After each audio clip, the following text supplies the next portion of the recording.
हमने शहर को दी एक नई पहचान, हम हैं सिंघानिया बिल्डकॉन।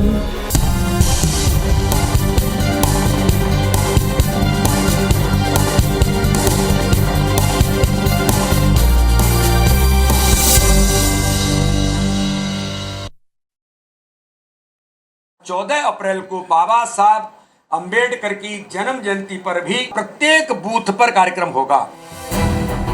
मध्य प्रदेश में विधानसभा चुनाव अभी दूर हो, लेकिन बीजेपी ने 2023 में सत्ता की वापसी के लिए तैयारी शुरू कर दी है। बीजेपी के रणनीतिकार सत्ता में पहुंचने का रास्ता एसटी, एससी और ओबीसी वर्ग के वोटर्स में तलाश रहे हैं। 2018 से सबक लेते हुए बीजेपी ने पहले जनजाति गौरव दिवस मनाया। दलित वोटों को साधने बीजेपी ने संत रविदास जयंती को प्रदेश में भव्य रूप से मनाया और अब सत्ता और संगठन अंबेडकर जयंती पर जम्बूरी मैदान में भव्य आयोजन की तैयारी कर रहे हैं। मध्य प्रदेश में भी अनुसूचित जाति में लगभग 45 साल कांग्रेस की सरकार रही। शिवराज जी ने ही अंबेडकर महाकुंभ, रविदास महाकुंभ, महर्षि वाल्मीकि महाकुंभ प्रारंभ किए। कांग्रेस ने ये कभी नहीं किया। इसका मतलब ये है कि कांग्रेस के खाने के दांत कुछ हैं, दिखाने के कुछ हैं। 14 अप्रैल को बीजेपी ने दलित महाकुंभ के जरिए प्रदेश के 2.5 लाख एससी वोटरों को भोपाल लाकर मेगा शो की तैयारी शुरू कर दी है। 2003 से 2013 तक चुनाव में आदिवासी और दलित वोट बीजेपी के साथ था, लेकिन 2018 में कांग्रेस की ओर ये वोट बैंक डाइवर्ट हो गया और बीजेपी को सत्ता गंवानी पड़ी। ऐसे में बीजेपी ने भी अभी से इन वर्गों को साधना शुरू कर दिया है। वहीं कांग्रेस भी इस वोट पर मजबूत पकड़ बनाए रखने के लिए लगातार आदिवासी और दलित अत्याचार के मुद्दे उठा रही है। इसके लिए कांग्रेस ने अपने सदस्यता अभियान को गति देने की शुरुआत की है। हालांकि कांग्रेस के तय लक्ष्य 50 लाख में से अब तक महज 10 लाख सदस्य ही बन पाए हैं, पर अपने अभियान से ज्यादा चिंता कांग्रेस को दलित वोटों की है। जो चुनाव में इन्होंने जो मुद्दे जो दिए थे, जो लोगों से वादे किए थे, घोषणाएं की थी, उससे ध्यान मोड़ने के लिए भाजपा ऐसा करती। जो 2018 का जो विधानसभा का चुनाव हुआ था, आदरणीय कमलनाथ जी के नेतृत्व में कांग्रेस पार्टी ने लड़ा था, उससे बढ़कर अब इस वर्ग का समर्थन आदरणीय नाथ साहब को और कांग्रेस पार्टी को मध्य प्रदेश में मिलेगा। जाहिर है मध्य प्रदेश में सत्ता का गलियारा प्रदेश के एससी, एसटी और ओबीसी वोट से ही खुलता है। आंकड़ों के हिसाब से देखें तो साल 2013 में बीजेपी को एससी, एसटी की 59 सीटें मिली थी। इन्हीं 59 सीटों की वजह से बीजेपी ने अपना तीसरा टर्म पूरा किया था। लेकिन एससी, एसटी ने साल 2018 के चुनावों में बीजेपी की बजाय कांग्रेस पर भरोसा जताया। नतीजा ये रहा कि रिजर्व सीटों और निर्दलीयों के सहारे कांग्रेस ने सत्ता का वनवास खत्म कर लिया। हालांकि कांग्रेस का ये सफर मुश्किल भरा रहा और आखिरकार 2020 में कांग्रेस की सरकार गिर गई। अब मिशन 2023 के लिए अभी से बीजेपी और कांग्रेस जातिगत समीकरण जमाने में लगे हैं। आदिवासियों के बाद अब दलित वर्ग के वोटरों को रिझाने सत्तारूढ़ बीजेपी अंबेडकर जयंती पर मेगा शो कर रही है। देखना होगा ये वर्ग बीजेपी का कितना साथ देता है। सुधीर दंडोतिया, IBC 24 भोपाल। नमस्कार, स्वागत है। आप देख रहे हैं मध्य प्रदेश की बात। आपके साथ में पुनीत पाठक हूं और जैसा आप रिपोर्ट देखकर समझ चुके हैं कि मिशन 2023 के लिए दलित वर्ग को साधना हर एक दल के लिए बड़ा महत्वपूर्ण है और इसको लेकर कुछ आयोजनों की तैयारी है। लेकिन इन आयोजनों के बीच में सवाल ये कि ये वर्ग किसका साथ देगा, क्योंकि पिछले चुनाव में इस वर्ग ने जिस तरीके से साथ जिसका दिया या नहीं दिया, वो दोनों अपने अपने साथ होने का दावा करते हैं और उस वर्ग के साथ खड़े होने की बात भी कहते हैं। चलिए बिना देर के जुड़ते हैं अपने आज जो हमारे डिबेट में जुड़ रहे हैं मेहमान, उनके साथ में तारुफ आपसे कराते हैं। लाल सिंह आर्य साहब हैं, राष्ट्रीय अध्यक्ष हैं भारतीय जनता पार्टी एससी मोर्चा के, और सुरेंद्र चौधरी साहब हैं, प्रदेश अध्यक्ष हैं अनुसूचित जाति विभाग कांग्रेस पार्टी के। यानी इस वर्गों से और इसकी समस्या से, इसके मान सम्मान से ये दोनों नेता सीधे जुड़ते हैं। आप दोनों को नमस्कार, स्वागत है आपका। लाल सिंह आर्य साहब, भारतीय जनता पार्टी के साथ में क्या ये वर्ग 2018 में जो स्थिति बनी थी उसको सुधारने की कोशिश में, इसीलिए तमाम आयोजन और सारी कवायद, इसके आरोप बार बार लग रहे हैं आप पर?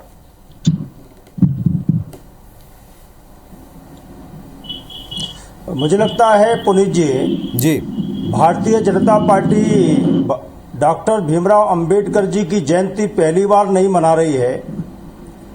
किसी भी राजनीतिक दल के प्रमुख कार्यक्रमों में अंबेडकर जी की जयंती बूथ तक मनाने का नहीं है। भारतीय जनता पार्टी के 6 कार्यक्रम जो वर्ष में होते बड़े बूथ तक, उसमें अंबेडकर जी की जयंती बूथ तक हम मनाते हैं, ये पहली बार नहीं मना रहे हैं। हमने 10 साल से आप देख रहे होंगे रविदास महाकुंभ, अंबेडकर महाकुंभ, महर्षि वाल्मीकि महाकुंभ और कबीर महाकुंभ लगातार करते आ रहे हैं। इसके पीछे भाव वोट नहीं है, राजनीति नहीं है, इसके पीछे भाव है कि कांग्रेस ने इन महापुरुषों को कभी भी वो सम्मान नहीं दिया जो उनको मिलना चाहिए था। वो सम्मान के भूखे नहीं है, उन्होंने जो काम किया उसके कारण समाज में उनकी मान्यता है। लेकिन कांग्रेस ने कभी भी, जैसे संविधान हिंदुस्तान में लेके संविधान दिवस कभी नहीं मनाया, अंबेडकर जी की जयंती कभी नहीं मनाई, उनके कुंभ कभी नहीं किए, कांग्रेस के मतदान केंद्र तक कभी कार्यक्रम नहीं होते। अंबेडकर जी का जितना अपमान किया जा सकता था वो कांग्रेस ने समय समय पर किया है, चाहे चुनाव हराकर किया हो, चाहे भारत रत्न ना देकर किया हो, चाहे सेंट्रल हॉल में तेल चित्र नहीं लगाया हो। लेकिन शिवराज सिंह जी ने मध्य प्रदेश में बाबा साहब अंबेडकर का राष्ट्रीय स्मारक बनाया, अंबेडकर विश्वविद्यालय बनाया, महर्षि बौद्ध जी का विश्वविद्यालय भी और सांची में बनाया है। हमने अंबेडकर जी के राष्ट्रीय स्मारक 26 अलीपुर रोड पर भी बनाकर 100 करोड़ का तैयार किया है, इंटरनेशनल सेंटर बनाया है दिल्ली में। इसी प्रकार से दीक्षा भूमि, चैत्य भूमि और शिक्षा भूमि लंदन में।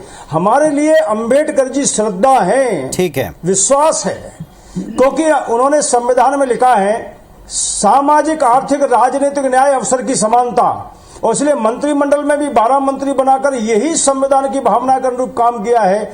इसलिए बाबा साहब अंबेडकर का सम्मान और उनकी जयंतियां बड़े स्तर पर मने, जिससे उन्होंने महिलाओं के लिए क्या किया है, एक बात ये भी तो फैक्ट है 2013 में और 2018 में इस वर्ग का वैसा साथ नहीं मिला था पार्टी को, और इन सब के बावजूद जो आपने कांग्रेस पार्टी के बारे में कहा, इसका उत्तर देने के लिए सुरेंद्र चौधरी जी हैं, सक्षम व्यक्ति हैं। सुरेंद्र जी, क्या कांग्रेस पार्टी ने महापुरुषों को बिसरा कर रखा है? और अब बीजेपी केवल ग्वालियर चंबल संभाग की कह सकते वो कहते हैं आप लोग इस मामले में सुस्त पूरे देश में, पूरे प्रदेश में अनुसूचित जाति का लाभ मिला। जी ठीक है, सुरेंद्र जी से उत्तर लेता हूं जो आपने कांग्रेस पार्टी के बारे में कहा। सुरेंद्र जी। पुनीत जी, निसंदेह आज आपने बहुत अच्छा विषय सुना है। भारतीय जनता पार्टी और भारतीय जनता पार्टी के मित्र ये बात बहुत अच्छे से जानते हो, ना जानते हो तो इतिहास पढ़ें। जब बाबा साहब अंबेडकर की बात आप हम करते हैं, लेकिन ये बात तो अवश्य करते हैं बाबा साहब, लेकिन बाबा साहब के बताए हुए कार्यक्रम नहीं मानते। आज बाबा साहब ने क्या कहा था, जरा उस पर जाइए, और बाबा साहब ने क्या दिया था, वह कहां तक सुरक्षित है। आज इस प्रदेश के अंदर बाबा साहब ने और पूरे देश के अंदर यह सबसे पहले मूल मंत्र दिया था कि शिक्षित बनिए, संगठित रहिए, संघर्ष करिए। शिक्षा की स्थिति क्या है इस प्रदेश के अंदर? सारे के सारे शासकीय स्कूलों में शिक्षक व शालाओं से शिक्षक गायब हैं, इसलिए वहां दर्ज संख्या कम है। और इन स्कूलों में पढ़ने वाले विद्यार्थी SC, ST, OBC के हैं। जहां शिक्षा से वंचित करने का काम भारतीय जनता पार्टी की हुकूमतों में हो रहा हो, तो बाबा साहब के उस सपने को ये चकनाचूर करने का काम भारतीय जनता पार्टी की हुकूमतों में हो रहा है। जहां तक बात आती है उनके हक हकूक देने की, भारतीय जनता पार्टी के मित्रों को यह समझना चाहिए कि बाबा साहब ने क्या कहा था। आज इस प्रदेश के, मध्य प्रदेश के आदरणीय हमारे मित्र जो मंत्री रहे हैं, आज बड़े हमारे साथी लाल सिंह आर जी हैं, मैं बहुत ही विद्वान साथी हैं। मैं बताना चाहता हूं कि आज बैकलॉग का पद खाली है, लाखों की संख्या में, लाखों और करोड़ों की संख्या में बेरोजगार घूम रहा है SC, ST का। बाबा साहब का सपना था संविधान बनाते समय कि इस देश की सामाजिक व्यवस्था में बदलाव होना चाहिए। बदलाव लाने के लिए बाबा साहब ने ये सारे के सारे रास्ते दिखाए थे, लेकिन ये सारे रास्ते बंद किए जा रहे हैं आज भारतीय जनता पार्टी की सरकारों के द्वारा। तो कैसे कह सकते हैं ये कि आज बाबा साहब के बताए मार्गों पर चलने का काम कर। आज मध्य प्रदेश में NCRB का रिपोर्ट दी कि सबसे ज्यादा अपराध मध्य प्रदेश में घटित हुए हैं, जहां बाबा साहब की जन्मस्थली कहलाती है महू। इस देश में इस नाम जाना जाता है बाबा साहब का, और बाबा साहब का लाल सिंह जी आप उत्तर दे सकते हैं इन बातों के। होने का काम मध्य प्रदेश की शिवराज सिंह की सरकार में हो रहा है। आज पूरे राष्ट्र इस तरह के अपराध पे आप जाइए तो ये अपराध अपने आप चिल्लाते हुए बोल पड़ेंगे। तो मैं कहना चाहूंगा, मैं सुरेंद्र चौधरी से आग्रह करना चाहता हूं, सुनने की ताकत जरूर रखना सुरेंद्र जी। धारा बेशक। 370 क्या संविधान के अनुरूप थी? ये धारा 370 लगाकर आपने SC ST का आरक्षण पर कब्जा कर लिया, जिसको आरक्षण जम्मू कश्मीर में नहीं मिल पा रहा था। अब चुनाव आयोग वहां 9 सीटें SC के लिए और अनुसूचित जनजाति के लिए 6-7 सीटें आरक्षित कर रहा है, वहां नौकरी में आरक्षण नहीं था। यह संविधान के खिलाफ था, अंबेडकर जी की भावना के अनुसार था, खिलाफ था।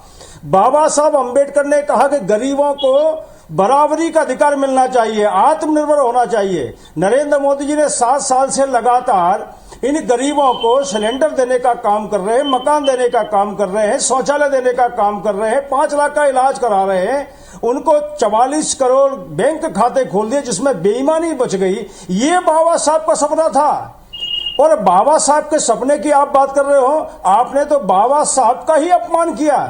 आपने 1952-1954 का चुनाव उन्हें हराने का पाप किया, उन्हें राष्ट्रीय भारत रत्न का सम्मान नहीं देकर उनका अपमान किया। कांग्रेस ने दिल्ली में उनका राष्ट्रीय स्मारक नहीं बनाया, ये अपमान किया। उनकी अंत्येष्टि दिल्ली में नहीं होने दी, उनकी अंत्येष्टि मुंबई में करना। देश में लगातार 75 वर्षों तक सुरक्षित रहा है, सुरक्षित हाथों में है इस देश के, तो वो है कांग्रेस पार्टी के कारण।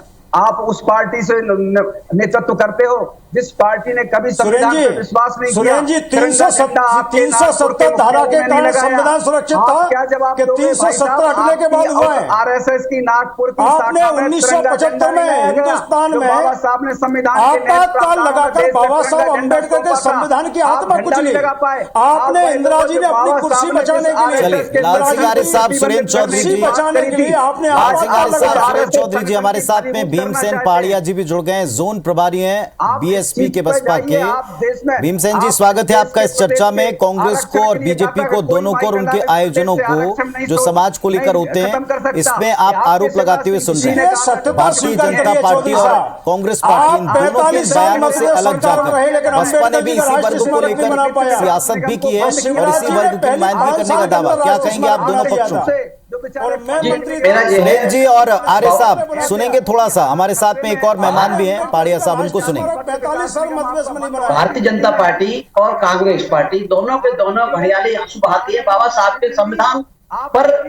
न भारतीय जनता पार्टी चल रही है, न कांग्रेस पार्टी चली, क्योंकि बाबा साहब को जो भारत रत्न की बात आई तो कल के ही दिन जो 31 मार्च 1990 को बहुजन समाज पार्टी की हमारी राष्ट्रीय अध्यक्ष माननीय बहन कुमारी मायावती जी द्वारा, जो हमारी बहुजन समाज पार्टी की राष्ट्रीय अध्यक्ष, उन्होंने और साथ कान श्री राम जी ने धरना दिया था उसके, और उसमें ये शर्त हुई थी जो बीजेपी सरकार थी। सुरेंद्र जी सुनने, फिर उत्तर दीजिएगा, आपके पास भी आऊंगा।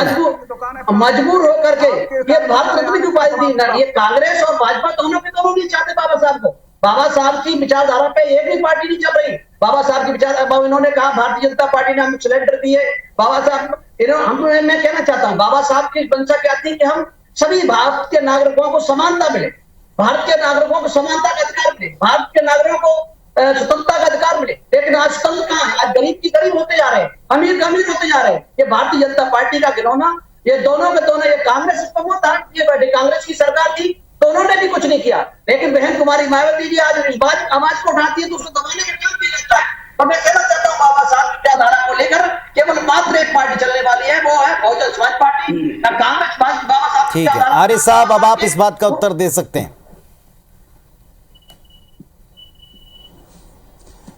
पाठक जी, ये जो बार बार बसपा और भीम आर्मी तमाम बातें कर रहे हैं, मैं इनसे पूछना चाहता हूं कि सीए के खिलाफ जब आग लगाई जा रही थी, मर्डर किए जा रहे थे, दुकानें लूटी जा रही थी, दुकानों में आग लगाई जा रही थी, क्या बाबा साहब का ये सपना था? अरे बाबा साहब ने संविधान में इसको अपराध माना है, उसके लिए उन्होंने धाराएं नियुक्त की हैं। और बाबा साहब ने अपने जीवन में सामाजिक समरसता के लिए, समानता के लिए, अधिकार देने के लिए आंदोलन किया।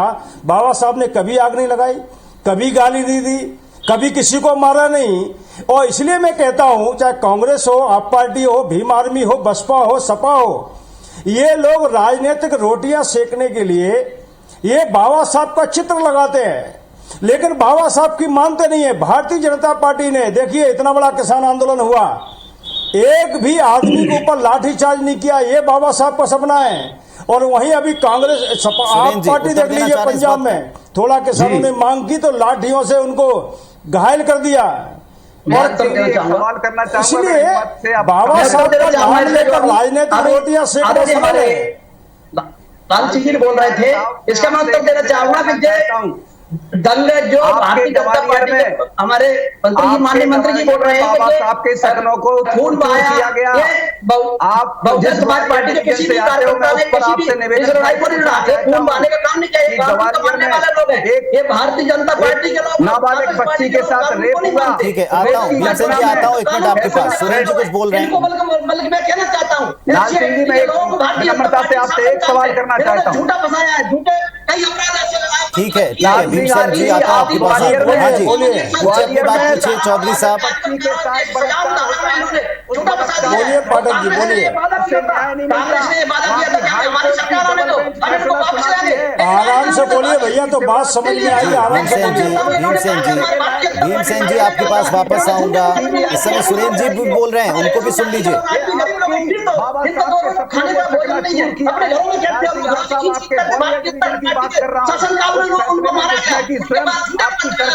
चलिए एक छोटा सा ब्रेक ले रहा हूं, ब्रेक के बाद लौटेंगे तो वापस एक प्रश्न के साथ लौटूंगा। तीनों पक्ष जुड़े हैं और तीनों उसी वर्ग की भलाई, हित और साथ ही साथ बाबा साहब की बात कर रहे हैं। तो एक मूल प्रश्न ये कि क्या आयोजनों से वो सारे जख्म, आयोजनों से वो सारा न्याय और आयोजनों से वो सारे मुद्दे हल होते हैं? क्या उनसे समाज को, वर्ग को वो सब कुछ मिलता है? इस पर सोच क्या है? कांग्रेस पार्टी कहती है कि बीजेपी केवल इवेंट्स करती है, आयोजन करती है, इससे समाज का भला नहीं। लेकिन साथ ही साथ आप पर भी ये लगातार आरोप बीजेपी का होता है कि आपने न केवल हस्तियों का, समाज का, बल्कि उन मुद्दों को भी अनदेखी की, इसलिए इतने साल तक ये जारी रहे। क्या आयोजनों से कांग्रेस पार्टी को इस वर्ग के साथ पर कोई असर नहीं पड़ता? तो फिर बौखलाहट है क्या जो आरोप लगाए जा रहे हैं इस बात के? देखिए, ये बौखलाहट तो भारतीय जनता पार्टी के मित्रों में है। भारतीय जनता पार्टी की आज हुकूमत है, सरकार है इनके पास, इनका उत्तरदायित्व है कि भाई उनके निराकरण करें। कांग्रेस पार्टी ये पूछना चाहती है कि आप आयोजन करके आखिरकार क्या करना चाहते हैं?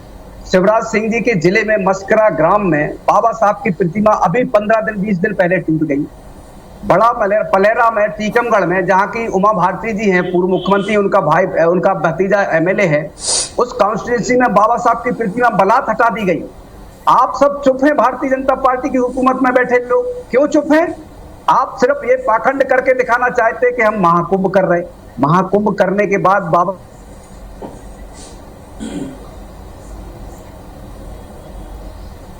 ठीक है, आर्य साहब आप इस बात का उत्तर देना चाहते हैं? पाठक जी, मेरा एक कहना है, मैं सुरेंद्र जी मित्र से कहना चाहता हूं, भैया आपको किसने रोका?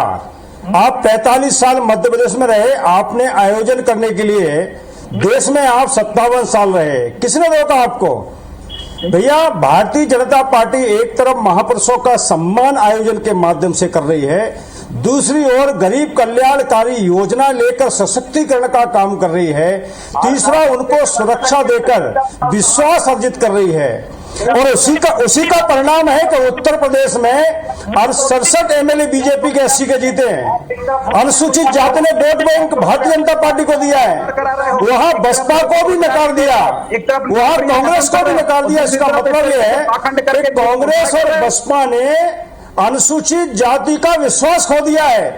कांग्रेस और बसपा ने अनुसूचित जाति के साथ धोखा किया है, छल किया है, इनमें अंदर भ्रम पैदा किया है।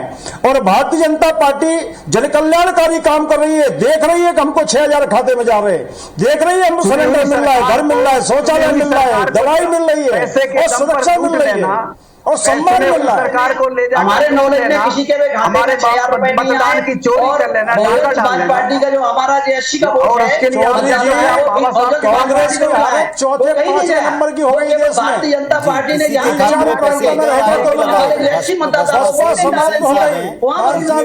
उसका भी आप उत्तर दे सकते हैं लाल सिंह जी। लोकसभा में खत्म और अब की बार खत्म। इसका मतलब है आप भ्रम पैदा करते हैं, लोगों का विश्वास अर्जित नहीं करते, लोगों की सेवा। चलिए ठीक है, एक सवाल है भीमसेन जी से। भीमसेन जी सवाल सुनिएगा और उसका उत्तर देने का जरूर प्रयास कीजिएगा। मध्य प्रदेश में जिन जिन सीटों पर, जिन जिन इलाकों में आपकी पार्टी का चुनाव क्योंकि कसौटी है इसलिए उसका जिक्र कर रहे हैं, उसका भी काफी असर रहा है। जिस तरीके से भारतीय जनता पार्टी जिस अंदाज में लगातार सम्मेलन आयोजन कुंभ महाकुंभ का आयोजन करती है, कांग्रेस पार्टी कहती कि ये इवेंट है, लेकिन अगर इनका असर भी कांग्रेस पार्टी या कोई अन्य दल पाते हैं, आपको इन सब के बीच में अपने लिए कहां जगह लगती है? इस वर्ग की बात करता हुआ कोई दल आपको नहीं लगता? तो आप किस तरह से इस दल की बात कर रहे हैं, किस वर्ग की बात कर रहे हैं? बहुजन समाज पार्टी सभी दलों और सभी समाज के वर्गों को साथ लेकर चलती है, खास करके एसटी, ओबीसी, माइनॉरिटी और जो सभी समाज के, चाहे गरीब भाई हो, कोई भी समाज का भाई हो। आपके मुताबिक इन आयोजनों का कोई असर होता है, नहीं होता? कांग्रेस एक तरफ खारिज करती है, दूसरी तरफ कहती है कि इन आयोजनों के जरिए माहौल बनता है। ये आयोजन जो करती है, आयोजन करके गुमराह करती है, लेकिन Bahujan Samaj party cadre best party और केडर लेकर के सभी लोगों को तैयार करने का काम करेगी और निश्चित रूप से मध्य प्रदेश में सरकार बनाने का काम करेगी। 2023 में बहुजन समाज पार्टी सरकार बनाएगी और आप केडर के माध्यम से सुरेंद्र जी, आप कुछ कहना चाह रहे हैं? तैयार करेंगे। हम इस संबंध में मेरा ये अनुरोध है कि बाबा साहब का आयोजन सभी लोग करें। बाबा साहब किसी एक पार्टी के नहीं है, पूरे देश के हैं, भारत रत्न हैं, परंतु बाबा साहब के जो भी सिद्धांत हैं, बाबा साहब के जो भी दिए गए मार्गदर्शन, उसका पालन करें और ईमानदारी से पालन करें। क्योंकि आज हम इस चैनल पे अगर बैठे हैं तो बाबा साहब की कृपा से बैठे हैं, तीनों के तीनों लोग। लेकिन इस बात को हम ना भूलें कि आज हम जिस लाल सिंह जी हुकूमत में इस तरीके से बाबा साहब के सपनों को चकनाचूर किया जा रहा है। लाल सिंह साहब जी, पाठक जी, मैं ये कहता हूँ, बहादुर लोग, ये जो बाबा साहब का नाम ले रहे, पहले तो कांग्रेस को अधिकार नहीं है बाबा साहब का नाम लेने का, क्योंकि बाबा साहब का जितना अपमान कांग्रेस ने किया है, किसी दल ने नहीं किया है।